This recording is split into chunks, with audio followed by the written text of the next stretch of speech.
بسم اللہ الرحمن الرحیم۔ شروع اللہ کے نام سے جو بڑا مہربان نہایت رحم کرنے والا ہے۔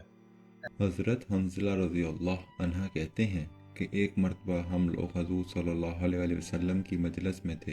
حضور اقدس صلی اللہ علیہ وسلم نے واعظ فرمایا جس سے قلوب نرم ہو گئے اور آنکھوں سے آنسو بہنے لگے اور اپنی حقیقت ہمیں ظاہر ہو گئی۔ حضور صلی اللہ علیہ وسلم کی مجلس سے اٹھ کر میں گھر آیا، بیوی بچے پاس آ گئے اور کچھ دنیا کا ذکر تذکرہ شروع ہو گیا اور بچوں کے ساتھ ہنسنا بولنا، بیوی کے ساتھ مذاق شروع ہو گئے اور وہ حالت جاتی رہی جو حضور صلی اللہ علیہ وسلم کی مجلس میں تھی۔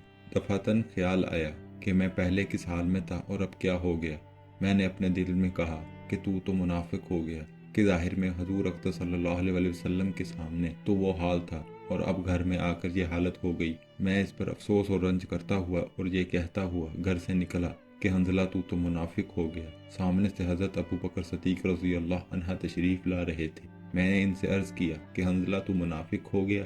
وہ یہ سن کر فرمانے لگے کہ سبحان اللہ، کہ کیا کہہ رہے ہو، ہرگز نہیں۔ میں نے صورت بیان کی کہ ہم لوگ جب حضور صلی اللہ علیہ وسلم کی خدمت میں ہوتے ہیں تو حضور صلی اللہ علیہ وسلم دوزخ اور جنت کا ذکر فرماتے ہیں تو ہم لوگ ایسے ہو جاتے ہیں گویا وہ دونوں ہمارے سامنے ہیں، اور جب حضور صلی اللہ علیہ وسلم کے پاس سے آ جاتے ہیں تو بیوی بچوں اور جائیداد وغیرہ کے دھندوں میں پھنس کر اس کو بھول جاتے ہیں۔ حضرت ابو بکر صدیق رضی اللہ نے فرمایا یہ بات تو ہم کو بھی پیش آتی ہے، اس لیے دونوں حضور صلی اللہ علیہ وسلم کی خدمت میں حاضر ہوئے اور جا کر حنظلہ رضی اللہ نے عرض کیا کہ یا رسول اللہ، میں تو منافق ہو گیا۔ حضور صلی اللہ علیہ وسلم نے فرمایا کیا بات ہوئی؟ حنظلہ رضی اللہ عنہ نے عرض کیا کہ جب ہم لوگ آپ صلی اللہ علیہ وسلم کی خدمت میں حاضر ہوتے ہیں اور آپ صلی اللہ علیہ وسلم جنت و دوزخ کا ذکر فرماتے ہیں تب تو ہم لوگ ایسے ہو جاتے ہیں کہ گویا وہ ہمارے سامنے ہیں، لیکن جب خدمت اقدس سے چلے جاتے ہیں تو جا کر بیوی بچوں اور گھر بار کے دھندوں میں لگ کر بھول جاتے ہیں۔ حضور صلی اللہ علیہ وسلم نے ارشاد فرمایا کہ اس ذات کی قسم جس کے قبضہ میں میری جان ہے، اگر تمہارا ہر وقت وہی حال رہے جیسا میرے سامنے ہوتا ہے تو فرشتے تم سے بستروں پر اور راستوں پر مسافہ کرنے لگیں۔ لیکن حنظلہ بات یہ ہے کہ گاہے گاہے یعنی آدمی کے ساتھ انسانی ضرورتیں بھی لگی ہوتی ہیں جن کو پورا کرنا بھی ضروری ہے۔ کھانا پینا، بیوی بچے اور ان کی خیر خبر لینا، یہ بھی ضروری چیزیں ہیں۔ اس لیے اس قسم کے حالات کبھی کبھی حاصل ہوتے ہیں، نہ ہر وقت یہ حاصل ہوتے ہیں اور نہ اس کی امید رکھنی چاہیے۔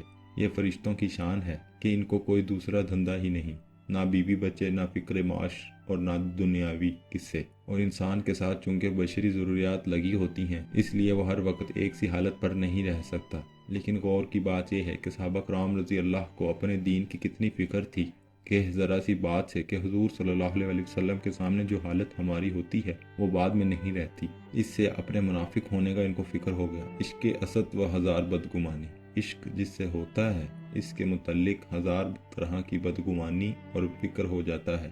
بیٹے سے محبت ہو اور وہ کہیں سفر پر چلا جائے، پھر دیکھیے ہر وقت خیریت کی خبر کا فکر رہتا ہے، اور یہ بھی معلوم ہو جائے کہ وہاں تعاون ہے یا فساد ہو گیا، پھر خدا جانے کتنے خطوط اور تار پہنچیں گے۔ ایسی ویڈیوز دیکھنے کے لیے ہمارے چینل کو سبسکرائب کریں اور بیل آئیکن کو پریس کریں تاکہ ہر نئی ویڈیو کا نوٹیفیکیشن آپ کو مل سکے، جس سے ہم اپنی زندگی اور آخرت کو بہتر بنا سکتے ہیں۔